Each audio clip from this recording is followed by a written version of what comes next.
संस्कृति परिवर्तन और शिक्षक विकास।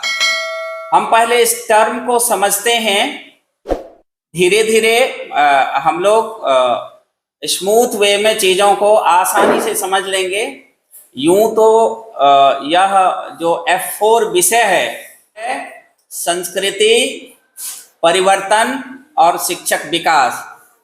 सबसे पहले हम ब्रीफ में इन चार टर्म को समझते हैं कि विद्यालय का मतलब आप सदा से जानते आ रहे हैं कि यह विद्या जोर आलय है, अर्थात विद्या का घर है। कहीं कहीं इसे मंदिर भी कहा गया। मंदिर कहने का मतलब आस्था से है, लगाव से है, श्रद्धा से है, जुड़ाव से है कि विद्यालय से शिक्षकों का, छात्र का और जितने भी कर्मी हैं उनका लगाव हो, श्रद्धा हो, त्याग की भावना हो, समर्पण हो, अपनापन हो। तो मंदिर भी कहा गया, बगीचा भी कहा गया। यह बगीचा है और जो शिक्षक हैं वो इस बगीचे के बागवान हैं, माली हैं। और जो पौधे हैं बच्चे के रूप में और फूल हैं, तो ये फूल इंगित करता है कि विद्यालय अगर बच्चे आते हैं और वो फ्लोरिश नहीं हो, उनको सफलता नहीं मिले, तो फिर मतलब उस बगीचे का क्या जिसमें फूल ही ना हो। तो आप अनंत संभावनाओं के स्वामी हैं, आप कुछ भी कर सकते हैं, इसीलिए आप फ्लोरिश हो इस बगीचे में, इस बगिया में। और हम तमाम शिक्षक, प्रधान सहित और सारे हमारे सहकर्मी उस नवोद्भिद पौधे को इस तरह से सींचें कि आगे चलकर वह फलदार हो, आगे चलकर वह फूल बने, सफल हों। और हम जानते हैं कि बच्चों में हम इंस्पिरेशन का काम करते हैं और बच्चे को इंस्पायर करते हैं। हम शिक्षक और अभिभावक अगर चाहें कि बच्चे ये कर लें, वो कर लें, इतनी ऊंचाई पर जाए, तो संभव है कि उसमें कुछ कमी आए। लेकिन जब बच्चे चाह लेंगे कि हमको करना है, तो ये थोड़ा आसान हो जाएगा। तो इसीलिए मंदिर, विद्यालय, बगीचा या और जो भी कुछ कह लीजिए, कई शिक्षाविद तो घर की भी बात करते हैं कि घर से ज्यादा आकर्षित विद्यालय करे बच्चे को कि घर छोड़कर वह विद्यालय में आए। इस तरह से विद्यालय का वातावरण हो और आकर्षित करे बच्चे को। तो आप जब तक नहीं चाहेंगे तब तक जो है आप अपने अनुसार वो चीज नहीं प्राप्त करेंगे जो आप चाहते हैं। तो इसलिए सबसे पहले आपके पास जिज्ञासा होनी है। हम जो है बाहरी मेहमान या सफल पुरुष या हमारे कोई छात्र जो सफल होते हैं, यूपीएससी बीपीएससी करते हैं, उनके आगमन पर या किसी कलाकार के आगमन पर, किसी सेलिब्रिटी के आगमन पर हम अपनी दैनिक जो चर्या है, जो हमारा समय सारणी है, उसमें बदलाव करते हैं। कुछ शिक्षक छुट्टी में चले जाते हैं, उसके बदले हम अरेंजमेंट क्लास लगाते हैं।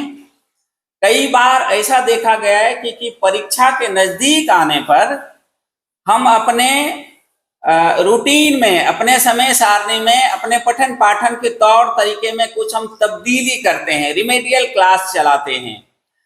ऐसे बच्चों को हम फाइंड करते हैं जो बहुत कमजोर हैं, और ऐसे बच्चे जो बहुत ही अच्छे हैं उनको और भी अच्छा करने के लिए हम मार्गदर्शन देते हैं, टीम बनाते हैं।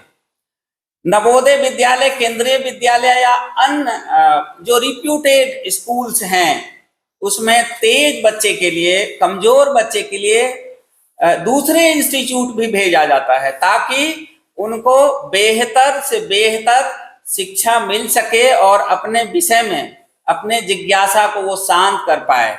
तो इस तरह से समय समय पर विद्यालय में परिवर्तन होते रहता है। कई परिवर्तन विभाग के लेटर के आलोक में भी होता है, क्योंकि विभाग से जो पत्र आता है कि कभी खेल को प्राथमिकता देनी है, कभी कभी प्रोजेक्ट बेस्ड लर्निंग को प्राथमिकता देनी है, कभी एक्स्ट्रा करिकुलर एक्टिविटीज को देना है, कभी को करिकुलर एक्टिविटीज को देना है, तो तरह तरह के art and craft based learning पर जोर देना है। तो कभी एक्सकर्शन की बात आती है, तो समय समय पर विद्यालय में परिवर्तन होते रहता है, और यही है परिवर्तन की स्थानीय स्तर पर, और प्रिंसिपल को, टीचर को इतना अधिकार होता है कि बेहतर करने के लिए वो जो है परिवर्तन कुछ करे जो उनको उचित लगे।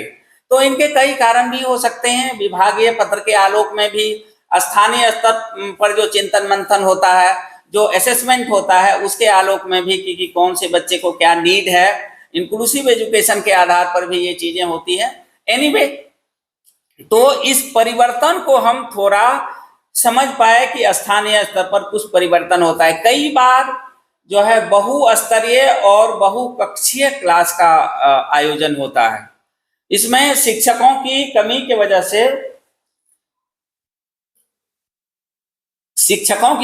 वजह से ऐसा होता है, और उसमें हमारे शिक्षक कई क्लास के बच्चे को एक साथ बिठाकर जो है इंस्ट्रक्शन देते हैं, कोई सीख देते हैं।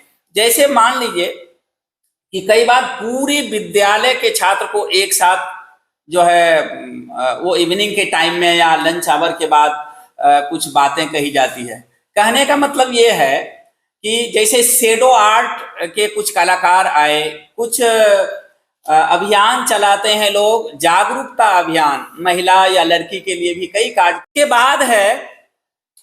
एक टॉपिक छूट गया, वो बीच में एक वर्ड जो है संस्कृति। आप जानते होंगे कि हर जगह की अलग अलग संस्कृति होती है। संस्कृति यूं तो एक शब्द है, लेकिन इसका अर्थ बहुत ही व्यापक है। तो संस्कृति को समझने के लिए आप देखिए कि हमारे यहाँ क्या संस्कृति है। वो कला की हो सकती है, वो धर्म की हो सकती है, वो समय सारणी की हो सकती है, वो पठन पाठन की हो सकती है, वो वेशभूषा की हो सकती है, वो गणवेश की हो सकती है, वो भाषा की संस्कृति हो सकती है, वो मान सम्मान की संस्कृति हो सकती है, वो विदाई की संस्कृति हो सकती है, स्वागत की संस्कृति हो सकती है, चेतना सत्र की संस्कृति हो सकती है। तो हमारे यहाँ संस्कृति क्या है? हर विद्यालय का कुछ न कुछ विशिष्ट संस्कृति होता है। एक ही विद्यालय एक ही तरह का चेतना सत्र सभी विद्यालय में नहीं होता।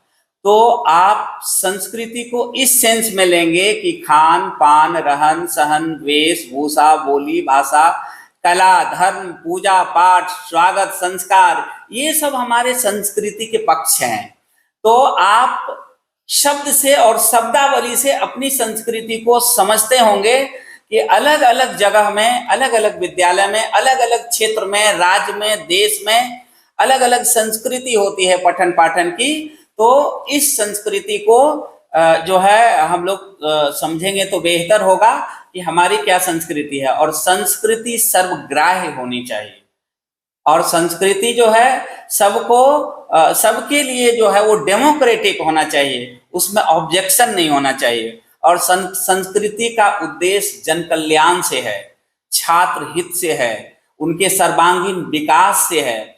तो संस्कृति जो है हमारे यहाँ विद्यालय में जो संस्कृति है वो आप चेतना सत्र से शुरू करके और जो है छुट्टी के समय तक आप जो दैनिक हमारा क्रिया है, कुछ मासिक क्रियाएं हैं, कुछ अर्धवार्षिक और वार्षिक होता है, समय के अनुसार ये बदलते रहता है, परिस्थिति के अनुसार, विभाग के अनुसार भी हमारी संस्कृति में परिवर्तन होता है। तो इस तरह से संस्कृति को आपने देखा कि विद्यालय संस्कृति क्या है, कि हम लोग कैसे विद्यालय में दैनिक शुरुआत करते हैं और क्या क्या होता है, कैसे हम बदलते हैं, क्या परिवर्तन होता है।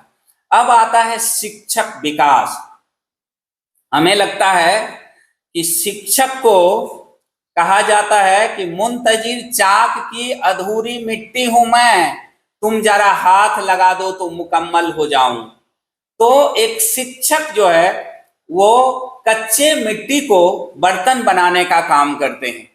रात की धड़कन जब तक जारी रहती है, सोते नहीं हैं हम, जिम्मेदारी रहती है। तो शिक्षक हमेशा काम करते रहते हैं, रात दिन काम करते रहते हैं। उनमें समर्पण का भाव होता है, त्याग की भावना होती है, डेडिकेशन होता है, डिवोशन होता है, पंक्चुअलिटी होती है। और शिक्षक जो है एक फकीरी का जिंदगी जीते हैं। कहने का मतलब कि उनको पठन पाठन सेवा भाव के अलावा कुछ नहीं, शोध करते रहते हैं, हमेशा छात्र बने रहते हैं। लेकिन सरकार के स्तर से, समाज के स्तर से उनके विकास के लिए सब शिक्षक एक जैसे नहीं होते हैं। कई शिक्षक देखेंगे कि डायनेमिक होते हैं, वो बहुआयामी होते हैं, कई भाषा के जानकार होते हैं और बहुत ही व्यवहार कुशल होते हैं, अच्छे वक्ता होते हैं और शिक्षक नेतृत्व करता होते हैं। यूं तो कहा गया कि शिक्षक माता हैं, पिता हैं, भाई हैं, बहन हैं, सखा हैं, सखी हैं, क्या नहीं है शिक्षक। शिक्षक के बारे कहा जाता कि तेरा विराट यह रूप कल्पना पट पर नहीं समाता, जितना भी कुछ कहूं कहने को शेष बहुत रह जाता। तो शिक्षक जो है वो कवि मन भी होते हैं, कलाकार भी होते हैं, सृजनात्मक भी होते हैं, सकारात्मक भी होते हैं, पथ प्रदर्शक भी होते हैं, मार्गदर्शक होते हैं, भविष्यवेता होते हैं, युग दृष्टा होते हैं। उनमें सब होता है। एक शिक्षक को सामान्य से जुड़ा रहना चाहिए, आसपास से जुड़ा रहना चाहिए।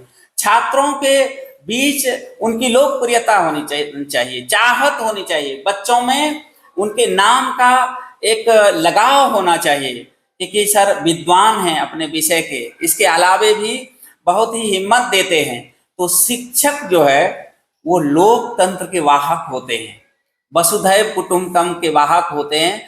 शिक्षक समाजवाद और धर्मनिरपेक्ष के वाहक होते हैं। शिक्षक को जाति, धर्म, लिंग, भाषा इस सब से अलग रहना चाहिए, इस सब में भेद नहीं करना चाहिए। गरीब अमीर, वेशभूषा इस सब के आधार पर, क्षेत्र इस सब के आधार पर कभी भेद नहीं करना चाहिए। तो शिक्षक को डायनेमिक बनाने के लिए, ऑलराउंडर बनाने के लिए, समावेशी बनाने के लिए, लोकतांत्रिक बनाने के लिए, विषय के एक्सपर्ट बनाने के लिए समय समय पर शिक्षक विकास कार्यक्रम चलते रहता है।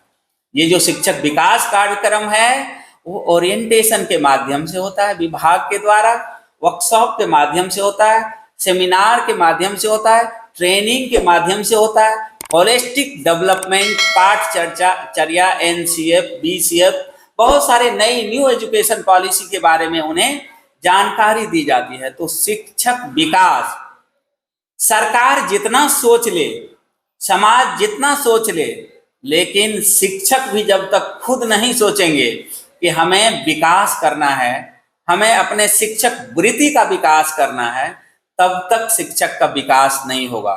इसलिए शिक्षकों को हमेशा अध्ययनशील रहना चाहिए, पढ़ाई से जुड़ा रहना चाहिए, ज्ञान बांटते रहना चाहिए, शोध करते रहना चाहिए, इनोवेटिव कार्य करते रहना चाहिए, चाहे वो PT हो, योगा हो, म्यूजिक का कार्यक्रम हो, कक्षा प्रबंधन हो या असेंबली हो, हमेशा इनोवेटिव काम करते रहना चाहिए।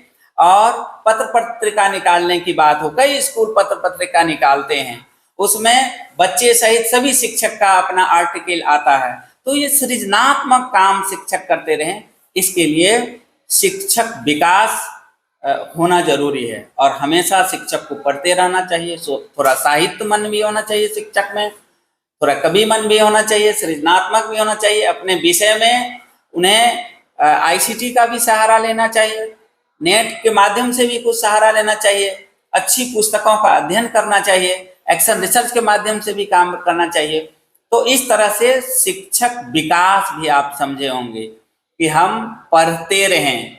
और शिक्षक को एक्सटेंसिव रीडिंग में भी रुचि होनी चाहिए। एक्सटेंसिव रीडिंग है कि जो हमारा विषय वस्तु है, जिस विषय के हम टीचर हैं, इसके अलावे भी कुछ चीज़ों को हमें देखते रहना चाहिए, उनसे जुड़ा रहना चाहिए, कई कार्यक्रम से जुड़ा रहना चाहिए, चाहे वो नृत्य हो, संगीत हो, कवि गोष्ठी हो, इस सब से भी जुड़ा रहना चाहिए, दूसरे विषय में भी कुछ रुचि रहनी चाहिए। तो शिक्षक को एक्सटेंसिव रीडिंग, अखबार पढ़ते रहना चाहिए, दुनियादारी में क्या हो रहा है ये सबसे जानना चाहिए, नई एजुकेशन पॉलिसी क्या आई है ना, BCF NCF से भी वाकिफ रहना चाहिए, क्या मतलब देश दुनिया में शिक्षा से संबंधित हो रहा है, कंपेरेटिव स्टडी भी करना चाहिए शिक्षक को अपने विषय से संबंधित और भी चीजों से, कि दूसरे देश में क्या हो रहा है, जो विकसित देश है, जो विकासित देश है, जो पिछड़ा देश है, तो इसकी क्या पॉलिसी है, क्यों इस तरह से हो रहा है। तो इस तरह से शिक्षक को एक्सटेंसिव ज्ञान भी होना चाहिए, व्यवहार कुशल भी होना चाहिए, कुशल वक्ता भी होना चाहिए, स्वागतकर्ता भी होना चाहिए। तो शिक्षक विकास के बहुत आयाम हैं और हमको लगता है कि सब गुण एक शिक्षक में नहीं हो सकता, लेकिन आपको तलाशना है। आप अनंत संभावनाओं के स्वामी हैं, आप आगे जाकर के शिक्षक बनेंगे। इसलिए अभी से जो शिक्षक के मूल गुण है कि अपने विषय का विशेषज्ञ होना, है ना, समय पर स्कूल जाना आना, समयबद्धता, कर्तव्यनिष्ठता, है ना, डिवोशन, डेडिकेशन, ये सब, और भी बहुत से लेखन पठन पाठन है, दृश्य श्रव्य सामग्री की भी बात की जाती है कि आपको बनाने आना चाहिए, है ना, आईसीटी का उपयोग होना चाहिए। तो शिक्षक के बारे शिक्षक विकास इस तरह से होना चाहिए और हम लोग मेहनत करें, सब लोग मिलके, एक दूसरे का सहयोग भी अपेक्षित है। कई बार बच्चों के बारे कुछ बच्चे शिक्षक को सहयोग नहीं करते, शिक्षक तो बहुत पढ़ाना चाहते लेकिन सहयोग नहीं करते। तो छात्रों को भी अपने व्यवहार में परिवर्तन करना चाहिए और शिक्षकों का पर्याप्त सम्मान करना चाहिए। शिक्षक को भी किसी भी बच्चे के भेदभाव नहीं करना चाहिए, किसी भी बच्चे से। अब हम आते हैं विद्यालय के घटक। हम विद्यालय के घटक को समझते हैं। इसके 4 पक्ष है। एक पक्ष है भौतिक घटक। भौतिक घटक में 4 पक्ष है। एक है भौतिक घटक, एक मानवीय घटक है, एक सैद्धांतिक घटक है, इस तरह से एक वित्तीय घटक है। तो इन 4 घटक को हम समझते हैं कि ये घटक कौन कौन से हैं। इनको हम आसान भाषा में, आप सभी डाइट, पीटीईसी, सीटी के छात्र हैं, बाइट के छात्र हैं, तो आप जो है इस चीज को अपने ही डाइट से समझिए, एक बड़े एरिना में कि स्कूल के घटक क्या क्या हो सकते हैं। तो जिसमें 4 मुख्य रूप से जो घटक हैं, उसमें एक है भवन। तो सबसे पहले हम देखते हैं कि विद्यालय का एक कैंपस होता है, 4 दीवारी होता है, उसमें हम गेट से अंदर जाते हैं, भवन मिलता है।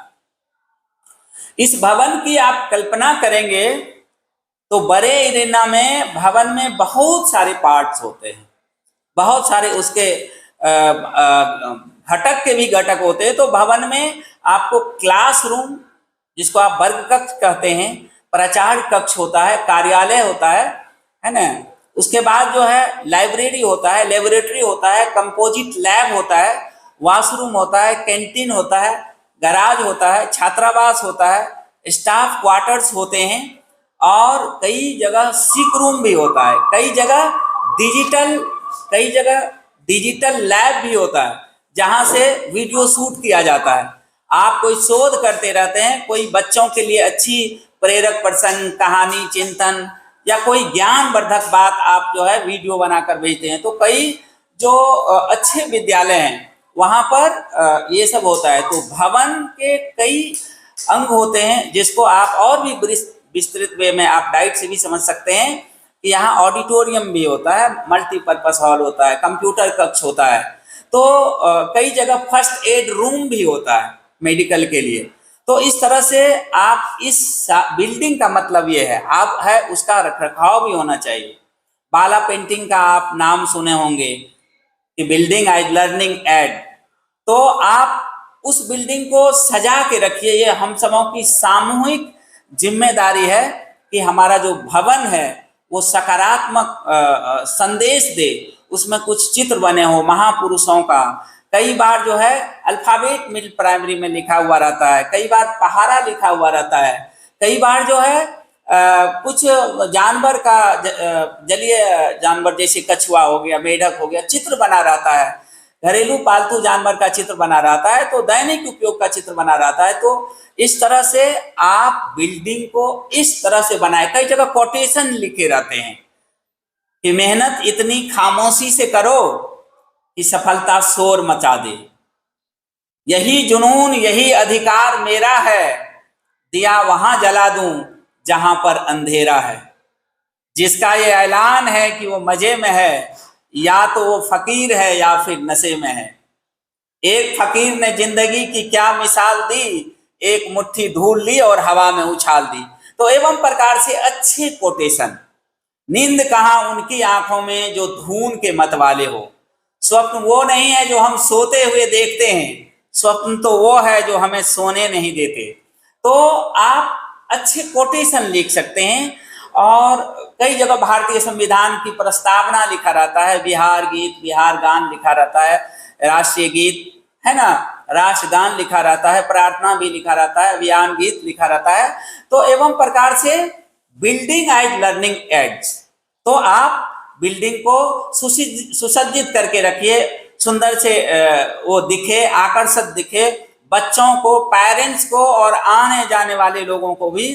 प्राइवेट इंस्टीट्यूट वगैरह में देखते हैं कि वो लोग और भी ज़्यादा आकर्षित तरीके से रखते हैं। तो इससे ये होता है कि लोग आकर्षित होते हैं, बच्चे आकर्षित होते हैं, लोगों को अच्छा लगता है, साफ सुथरा स्वच्छ वातावरण हो हमारे कैंपस का। बिल्डिंग के बारे में आपने जान गया। कई जगह गेस्ट रूम भी होता है, देखिए आने जाने वाले लोग ठहरते हैं, बच्चों के माता पिता आते हैं या उनके रिश्तेदार आते हैं। कई जगह जो है वेटिंग रूम भी रहता है। तो एवं प्रकार से जितना बड़ा विद्यालय होगा, जितना स्तरीय होगा, उसमें उतनी जो है बिल्डिंग का जो महत्व है वो बढ़ जाता है, संख्या बढ़ जाती है। तो बिल्डिंग आपने देख लिया, कुछ समझा भी होगा। केंद्रीय विद्यालय है, नवोदय विद्यालय है, सिमुलतल्ला आवासीय विद्यालय है, सैनिक स्कूल है, दून स्कूल सब है, बड़े बड़े स्कूल हैं। आप देखेंगे, कल्पना करेंगे तो आपको बहुत सारा बिल्डिंग का मतलब समझ में आ जाएगा। अब आते हैं हम बिल्डिंग, जो ये भौतिक पक्ष हमने देखा, इसमें अब आता है भवन के बाद खाली जगह भी है, जो मैदान है। तो मैदान में मतलब विद्यालय में जो जमीन होता है, कहीं कहीं बहुत छोटा कैंपस होता है, कहीं बड़ा कैंपस होता है। जो बड़े विद्यालय होते हैं, नवोदय, नेतरहाट, सैनिक वगैरह, तो इसमें कैंपस बहुत बड़ा होता है। खेल के मैदान होते हैं, फुटबॉल कोर्ट अलग होता है, वॉलीबॉल अलग होता है, इस तरह से बास्केटबॉल अलग होता है, खो खो का अलग होता है, high jump, long jump, athlete के लिए अलग होता है, कोर्ट बना हुआ रहता है। तो ये खाली जगह, मैदान, खेल के मैदान। इसके अलावा कुछ जो है बाग बगीचे होते हैं। बाग बगीचे से होता है कि सुंदर लगता है, फूल पत्तियां रहती हैं, औषधीय पौधे रहता है, तुलसी का पौधा, नीम का पौधा, इस तरह से नींबू का पेड़, पीपल का पेड़।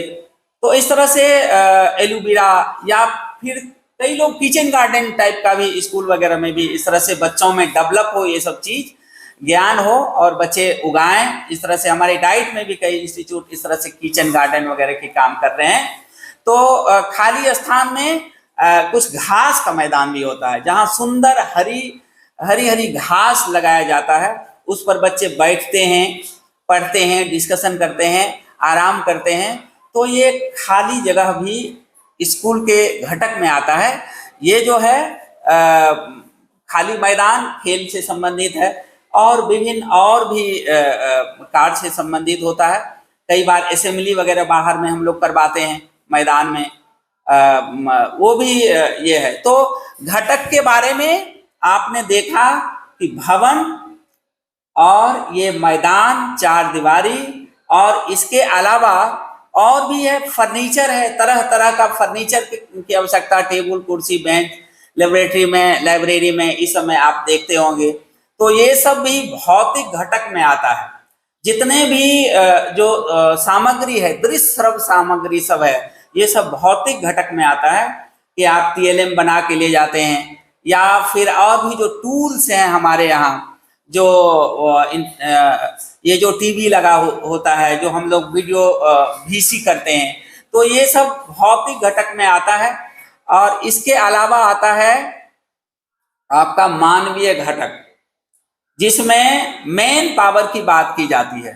तो मेन पावर के लिए आप सबसे पहले प्राथमिकता हम लोग देते हैं छात्र की, कि बिल्डिंग हो, कैंपस हो, सारा साज सज्जा हो, सुख सुविधा हो, और इसमें मेन पावर की बात आती है। तो मेन पावर में छात्र हो जाते हैं।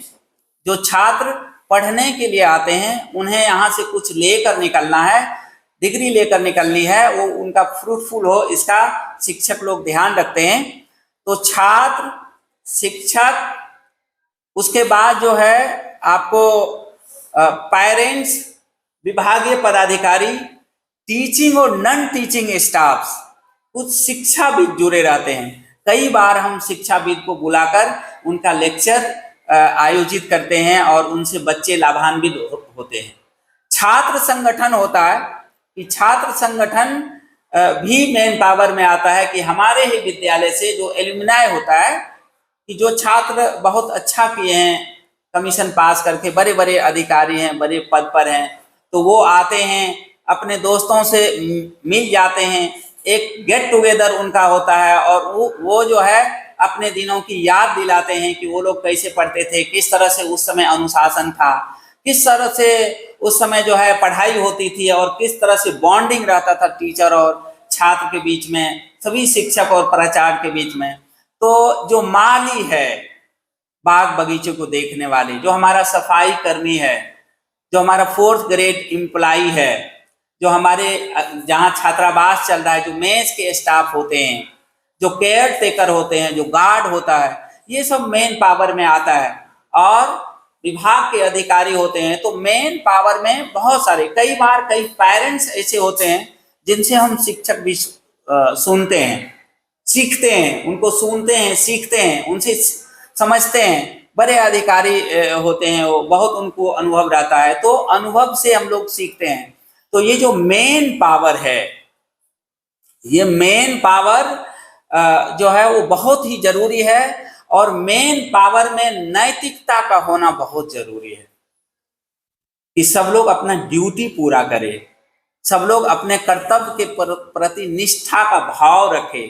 विद्यार्थी अगर विद्यार्थी के जैसा नहीं होगा, वो ज्ञान ग्राही नहीं होगा, जिज्ञासु नहीं होगा, नियमित नहीं होगा, तो फिर वो क्या लेंगे? श्रद्धा का भाव नहीं रहेगा, शिक्षक को सम्मान नहीं देंगे। तो इस तरह से जो जिस रोल में चल रहे हैं, विद्यार्थी का रोल पठन पाठन से है, तो वो उस रोल में नहीं रहेंगे, होमवर्क नहीं करेंगे, अध्ययन नहीं करेंगे, क्लास नहीं आएंगे, बंक मारेंगे, असेंबली में नहीं रहेंगे, होमवर्क नहीं बनाएंगे, तो फिर वो ठीक नहीं है। शिक्षक का रोल क्या है कि समय पर बच्चों का क्लास लेना और नई नई चीजों से बच्चों को अवगत कराना, बच्चों को प्रेरित करना, उनको उनके अंतर्निहित गुणों का भास कराना, ज्ञात कराना कि बाबू आप खेल में अच्छा कर सकते हो, आप म्यूजिक में अच्छा कर सकते हो, आर्ट एंड क्राफ्ट में कर सकते हो, विज्ञान में कर सकते हो, गणित में कर सकते हो, भाषा में कर सकते हो, लीडरशिप में कर सकते हो। तो ये शिक्षक अपनी ड्यूटी अच्छे से जब करेंगे, निष्ठा का भाव रहेगा, सेवा का भाव रहेगा, तो वो एक फ्रूटफुल होगा।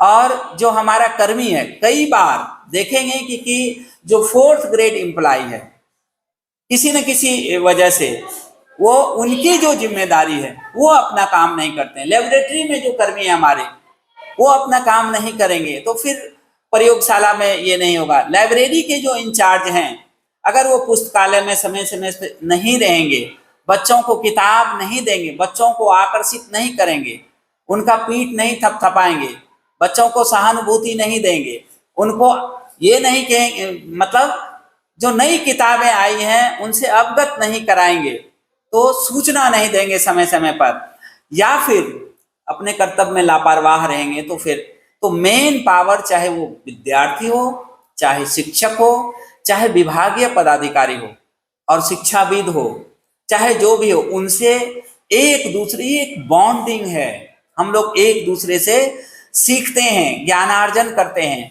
और संवर्धन करते हैं अपने ज्ञान का।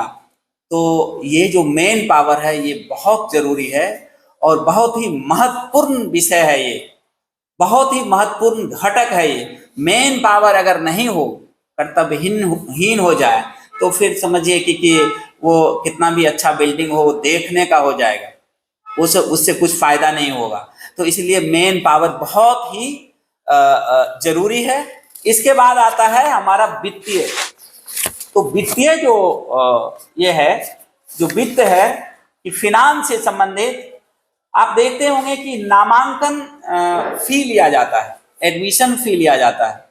तो एडमिशन नामांकन एक कोर्स होता है जिसमें नामांकन का पैसा जमा होता है। परीक्षा कोर्स होता है जिसमें एग्जामिनेशन फी जमा ली जाती है। कई जगह दंड कोर्स का भी प्रावधान होता है कि आप अगर नहीं आए तो आपको दंड लगेगा, छात्र को भी, तो दंड कोर्स होता है। कई जगह अनुदान कोर्स, कि कई संस्था है वो अनुदान देती है स्कूल को, और उसके लिए प्राचार्य को, सभी शिक्षक को सामूहिक प्रयास भी करना पड़ता है। तो कई जगह अनुदान कोष से विद्यालय में कंप्यूटर आ जाता है, विद्यालय में माइक आता है, लाउड स्पीकर आ जाता है, साजबाज आ जाता है। तो इस तरह से अनुदान कोष होता है, इसको समझने की जरूरत है, कहाँ से आता है, कैसे ये प्राप्त किया जाता है, इस पर भी विचार करने की जरूरत होती है। कई हेडमास्टर या शिक्षक इस तरह से जागरूक होते हैं कि जो नवरत्न संस्थाएं हैं, जो भारत सरकार का कुछ विंग है, जो कई एनजीओ है, जो कई बड़े बड़े धनाढ़ लोग होते हैं, जो करोड़पति अरबपति लोग होते हैं, वो सब भी दान करते हैं। तो ये भी है, सरकार का भी ऐड मिलता है। कई प्राइवेट स्कूल में भी, सेमी गवर्नमेंट में भी सरकार ऐड देती है रिजल्ट पर, छात्रों की संख्या पर। तो ये सब जो है वो अनुदान के तहत आता है, और अनुदान समझना चाहिए, अनुदान कोष होना चाहिए स्कूल में, और अनुदान से विद्यालय की स्थिति ठीक होनी चाहिए। Yes ma'am, yes ma'am. Sir ये भाई दरियापुर का माइक ऑन था, शायद वो कुछ कहना चाहते हैं, एक बार पूछ लेते हैं। जी जी जी। भाई दरियापुर, आपका माइक ऑन था, कुछ कहना चाहते हैं? भाई दरियापुर, भाई दरियापुर, अगर जो भी चर्चा हो रही है सर आपके साथ, पूरे विद्यालय के अलग अलग घटकों की चर्चा कर रहे हैं, अगर आप इसमें कुछ कहना या पूछना चाहते हैं तो माइक अनम्यूट करें। सभी संस्थान के लिए open option. Yes, good morning sir. आज आपने कहा कि शिक्षक को ट्रेनिंग जरूरत पड़ती है, पूछना चाहती हूँ, शिक्षक तो ऑलरेडी पढ़े लिखे होते हैं, फिर उनको ट्रेनिंग जरूरत होगी? यस, हाँ, देखिए कहता है कि real education starts after education.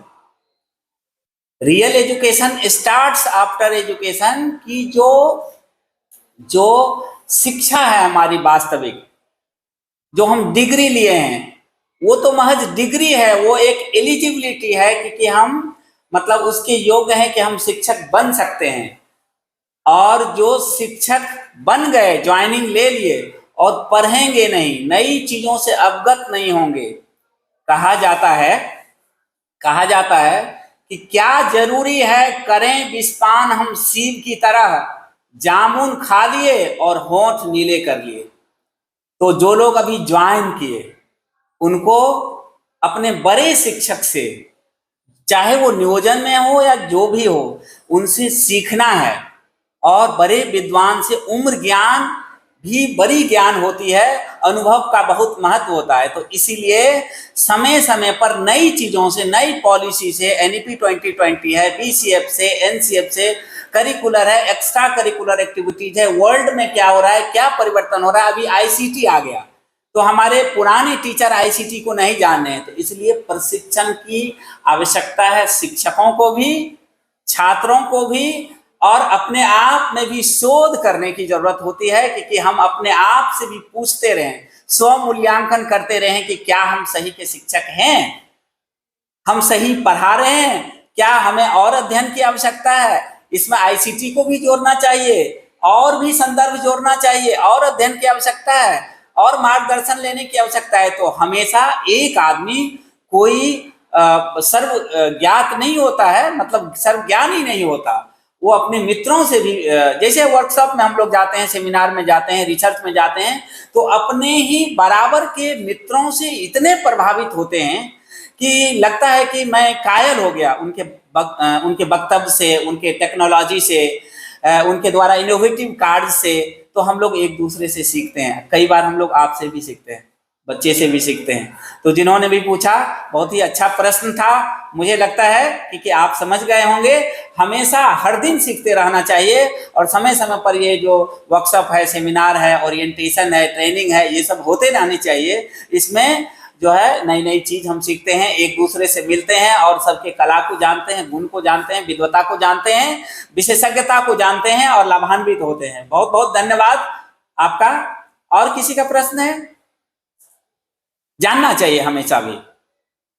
Yes ma'am, मैं आगे बढ़ूं? यस, बहुत बहुत शुक्रिया। तो हम अभी अनुदान से संबंधित बात कर रहे थे कि अनुदान जो है अनुदान कोष होता है। कई जगह आप देखेंगे पुअर बॉयज फंड होता है, ऑर्फन बॉयज फंड होता है, गरीब छात्र कोष, अनाथ कोष, है ना, इंक्लूसिव एजुकेशन के लिए जो है दिव्यांग कोष भी होता है। क्योंकि बच्चे से ही 1-1 रुपए का चंदा करके कई स्कूल में एक कोष बनाते हैं। ऐसे गरीब, निर्धन, अनाथ, दिव्यांग जो अपने से किताब पेंसिल नहीं खरीद सकते, तो उनको दिया जाता है, प्रदान किया जाता है। उनको कई बार जो है कई संस्था के द्वारा व्हील चेयर दिया जाता है, स्कूल के द्वारा निजी तौर पर भी दिया जाता है। तो इस तरह से ये जो वित्तीय जो अनुदान कोष है, जो वित्तीय घटक है, इसको भी जानने की जरूरत है। बिना वित्त का, बिना पैसा का जो है वो बहुत सारा चीज नहीं होता है। इसलिए पैसा जरूरी है, फंड जरूरी है, वित्त जरूरी है। ये कहाँ से आए, किस तरह से जुगाड़ करें, ये जरूर ध्यान देना चाहिए। लेकिन एक बात जरूर हो कि जमीर बेचकर अमीर होने से अच्छा है फकीर हो जाना। हम वित्त का इंतजाम कुछ ऐसे नहीं जमीर बेचकर करें, ऐसे नहीं करें कि हमारा मूल्य न रहे। तो नैतिकता के साथ जहां से मिलता है वहां से हम प्राप्त करने की कोशिश करेंगे। तो एक बार आप जान गए, आय है, व्यय है ना, एकुटेंस बुक है, बहुत सारा चीज होता है इसमें, बहुत सारे दस्तावेज की भी चर्चा हम बाद में करेंगे। तो ये जो वित्तीय घटक है, तो छात्रावास से संबंधित भी होता है, छात्रावास कोष होता है, उसमें फी लिया जाता है, नामांकन है, परीक्षा फीस है, दंड शुल्क है, अनुदान है, और दिव्यांग, अनाथ, गरीब बालक कोष होता है, और सरकारी स्तर से जो भी मिलता है वो भी कोष में आता है। तो इस तरह से शिक्षकों का वेतन का एक अलग मामला रहता है, छात्रवृत्ति का अलग रहता है, बस्ता भी दिया जाता है। बहुत सारी योजनाओं के माध्यम से बहुत सारे पैसे आते हैं। MDM है, उसमें सरकारी योजना का पैसा लगता है, साइकिल योजना है, पोशाक योजना है, बस्ता योजना है, MDM की योजना है। नई योजनाओं को भी जानना होता है, सब में वित्त जुड़ा हुआ है। तो वित्त से संबंधित आप बात जान गए कि ये वित्त के बारे में आपको कुछ जानकारी हुई। अब आता है सैद्धांतिक पक्ष।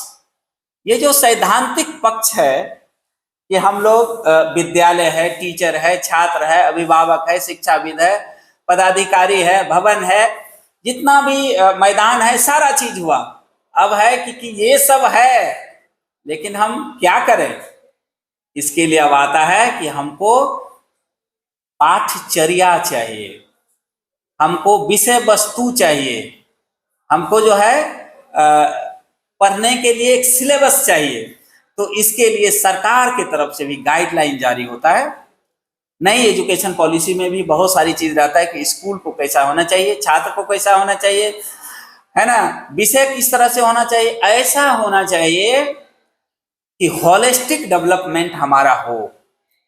तो विषय वस्तु ये जो है सैद्धांतिक पक्ष है, अनुशासन है, प्रबंधन है, ये सब जो है सैद्धांतिक पक्ष हमारा हुआ।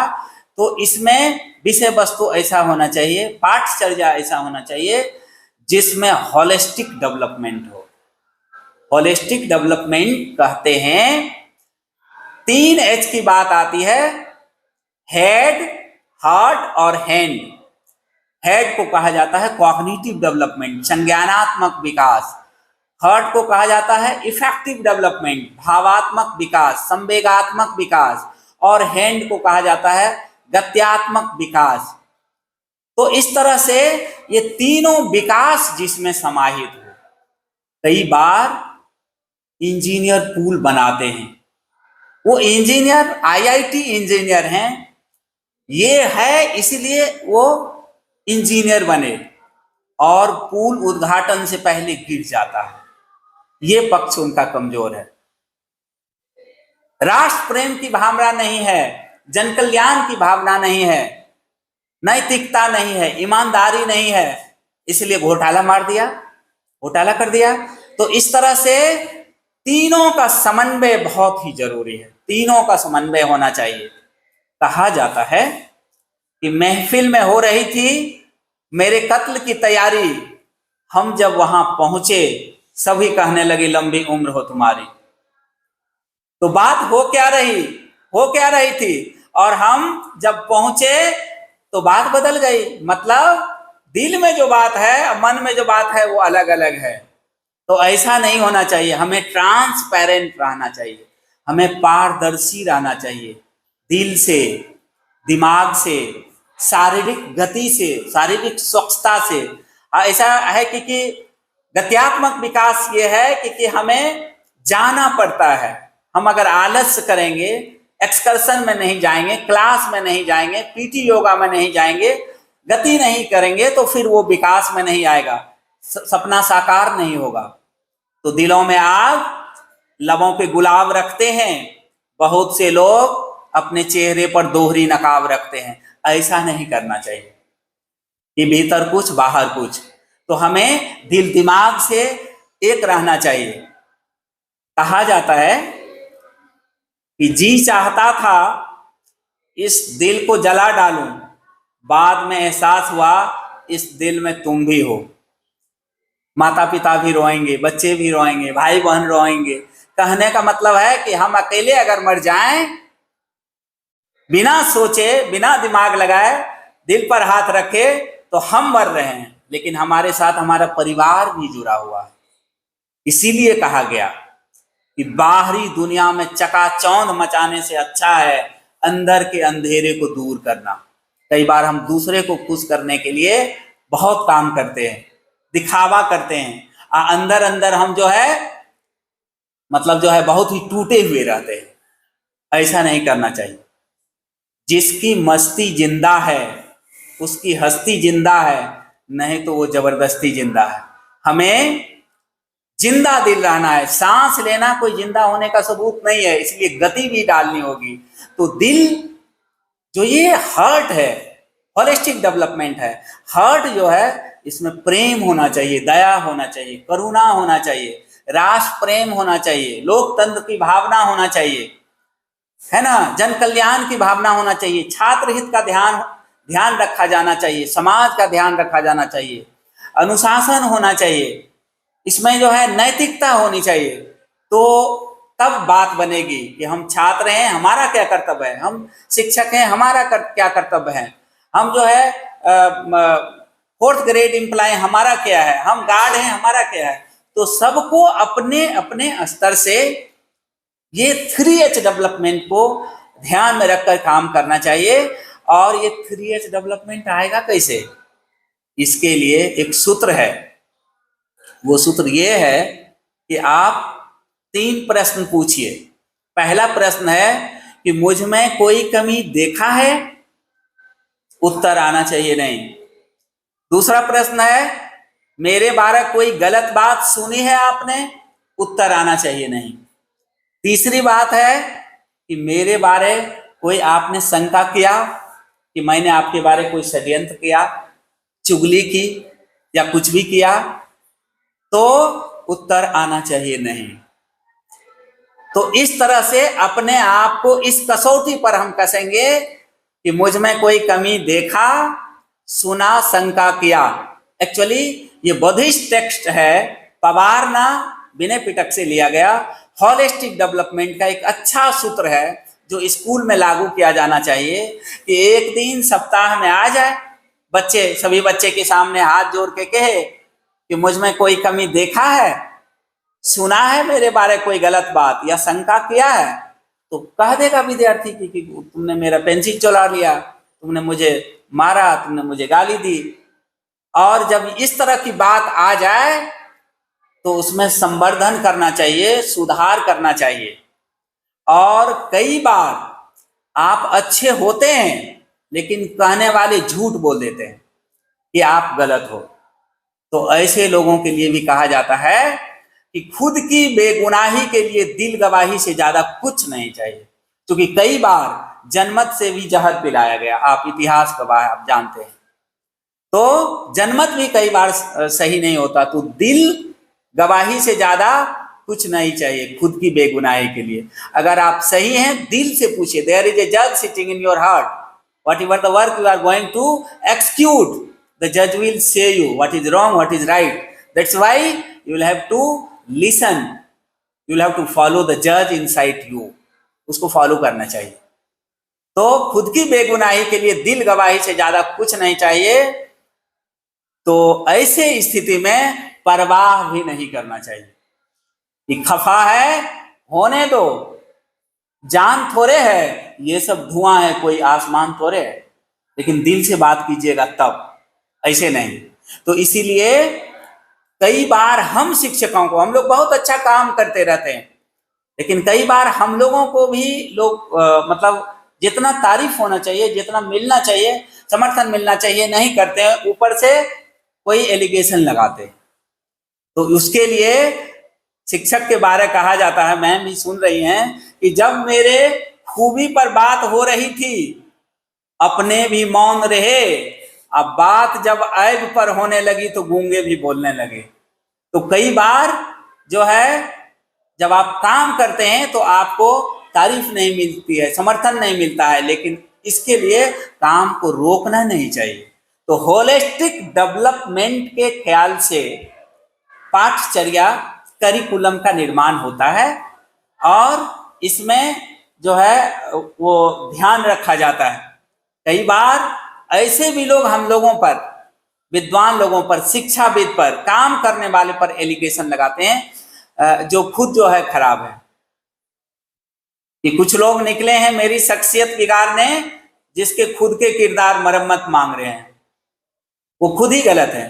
तो चलिए, हम अच्छा कपड़ा पहनते हैं, अच्छा काम करते हैं, समय से रहते हैं, कर्तव्यनिष्ठ हैं, इसके बावजूद कोई लोग हमें अच्छा नहीं कहता, हमारे काम का समर्थन नहीं करता, इवन डिस्टरबेंस डालता है, तो भी हमें नहीं रुकना चाहिए, हमें लगे रहना चाहिए। कई अच्छे लोग, अच्छी शिक्षा, अच्छा पहनावा, ओढ़ावा, भाषा, अंग्रेजी बोलते हैं, गलत लोगों के साथ खड़े हो जाते हैं, तो अच्छे काम करने वाले लोग रुक जाते हैं। इसीलिए कहा गया कि अब चरागों को वनवास लेना होगा, क्योंकि सूर्य पुत्र अंधेरों का समर्थन कर रहे हैं। कई बार अच्छे लोग गलत लोग के साथ खड़ा होते हैं और अच्छा काम होने नहीं देते। तो इस प्रकार से समय सारणी है, पाठचर्या है, कक्षागत व्यवस्था है, क्लासरूम मैनेजमेंट है, उसके बाद संसाधन आपूर्ति। Yes ma'am. सर, इतनी अच्छी चर्चा चल रही है और बहुत सारगर्भित शब्दों में आपने कहा है, पर आज थोड़ा सा हम सर 2-3 मिनट में समराइज करके खत्म करेंगे। कुछ इनके सवाल हो तो भी हम ले सकते हैं, क्योंकि शायद 12 से 1 बजे तक सभी प्रशिक्षुओं का एक दूसरा कार्यक्रम भी है। जी जी। दूसरे संस्थानों की तरफ से कितना टाइम हो गया? तो हम कोशिश करेंगे कि अगर प्रशिक्षुओं का, ये मैं सारे संस्थानों से भी कह रही हूँ कि सर ने जितनी भी चर्चा आपसे की है, आपको अगर कुछ सवाल पूछना है तो भी आप सवाल पूछ लें, और सर भी अपनी तरफ से इन सारी चीजों को सारांश रूप में आपके सामने रखें। ठीक है, थैंक यू मैम। यस, हम यही अभी शेष को ये करते हैं। किसी का कोई प्रश्न हो?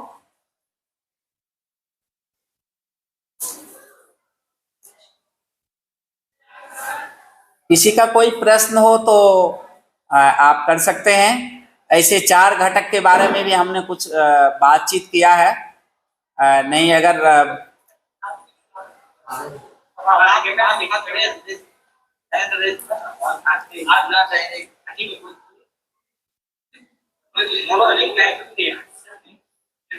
Hello sir. हाँ, नमस्ते सर।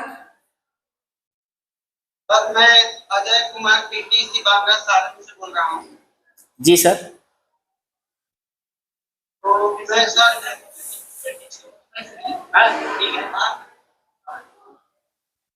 सर आपने बहुत अच्छी क्लास ली और जितनी भी आपने बातें बताई हैं वो बहुत ही बेहतरीन तरीके से सर हम सभी को समझ में भी आया है और एक नए प्रकार का अनुभव भी हुआ है। Hello sir, are you getting me? Yes, yes, yes, sir. You are audible to me. Then sir, I want to ask you that in school culture, change and teacher. Then sir, I would like to ask you what is the meaning of change here? This is what I want to know. We all want to know from you. And also sir, I would like to thank you for taking the class with so many styles which really amused us. Thank you very much sir. हाँ, thank you for your appreciation. ये जो change हो रहा है अभी, एक तो आप देखते होंगे कि हमारा VC होता है, ये आपका ऑनलाइन क्लास भी उस चेंज का एक उदाहरण है। ICT का न्यू एजुकेशन पॉलिसी के तहत जो गाइडलाइन आता है उसके अनुसार हम लोग, अभी आप देख रहे होंगे खेल को महत्व दिया जाता है। अभी बैगलेस सैटरडे की बात आ गई है कि बिना बस्ता का बच्चा स्कूल जाए, और उसमें सारी नैतिक शिक्षा और बहुत सारे ऐसे एक्सकर्शन करके बच्चों को मतलब जो है डिफरेंट टीचिंग मेथड्स के माध्यम से, चहक के माध्यम से, खेल के माध्यम से, गतिविधि के माध्यम से, प्ले वे के माध्यम से बच्चों को पढ़ाया जाए। और गतिविधि के माध्यम पर ज़्यादा स्कूल बेस्ड असेसमेंट के बारे में आपने देखा होगा कि स्कूल बेस्ड होना चाहिए, प्रोजेक्ट बेस्ड होना चाहिए, लर्निंग बेस्ड होना चाहिए। तो कहने का मतलब ये है कि जो चेंज हम करते हैं, सबसे बड़ी चेंज अभी छात्र और टीचर में होना चाहिए कि हमारा मान सम्मान, हम कंक्लूड कर रहे हैं, हमारा मान सम्मान घट रहा है। हम अपने कर्तव्य में लौट के आए, हम देवतुल्य हैं, हम कर्म के ब्राह्मण हैं, हम विद्वान हैं, हम में समरसता लानी है, जाति धर्म इस सब से हम परे होकर एक बेहतर शिक्षक बने और शोधार्थी के तरह रिसर्च करते हुए इनोवेटिव वे में हम पढ़ाने का काम करें कर्तव्यनिष्ठ होकर के। और छात्र को भी अपने बारे में समझना होगा, जानना होगा कि हमारा क्या कर्तव्य है। तो दोनों अपने अपने कर्तव्य को समझें और नई चीज जैसे ICT है, जो नई पॉलिसीज हैं, जो चेंज हो रहा है, जो चेंजेस की आवश्यकता है क्योंकि हमें ICT फ्रेंडली होना है, हमें बच्चों को ज़्यादा समय देना है, शोध परक चीज़ें करनी है। PDF के माध्यम से हम लोग पढ़ाते हैं। सॉरी मैम, मैंने आपको PDF नहीं भेजा, भेज देंगे अभी।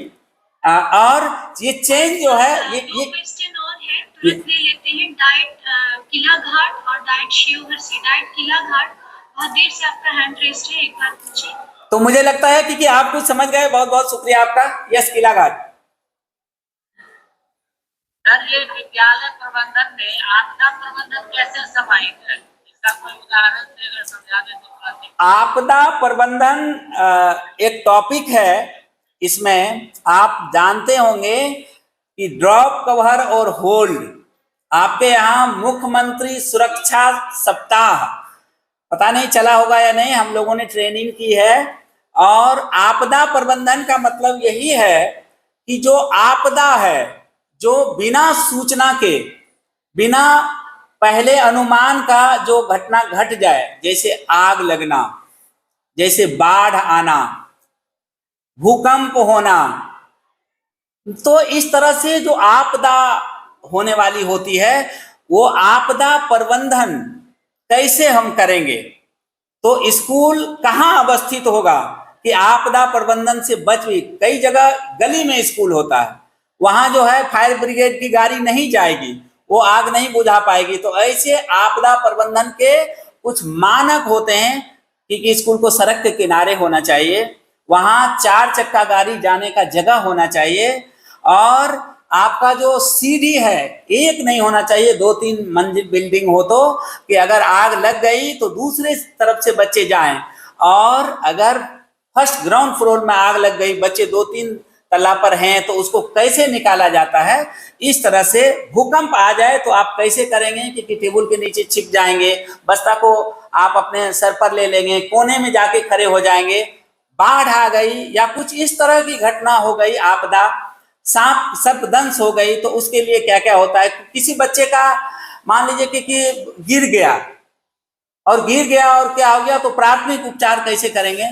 तो आपदा प्रबंधन स्कूल में जरूरी है, बच्चों को जानना, उससे बचने के उपाय को जानना, कुछ नुस्खे जानना, फर्स्ट एड की जानकारी होना, ये सब जरूरी है। बहुत बहुत शुक्रिया। नेक्स्ट, डाइट शिवहर कौन देसी हंड्रेड से पूछे।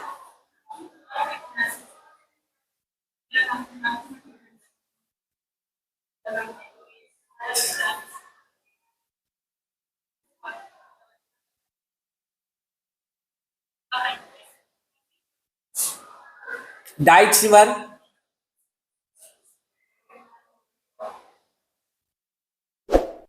डाइट शिवहर आपका कोई सवाल भी है। डाइट शिवहर, आपने हमें फीडबैक दिया, इसके लिए बहुत धन्यवाद। कोई सवाल भी हो तो पूछे। अच्छा, थैंक यू।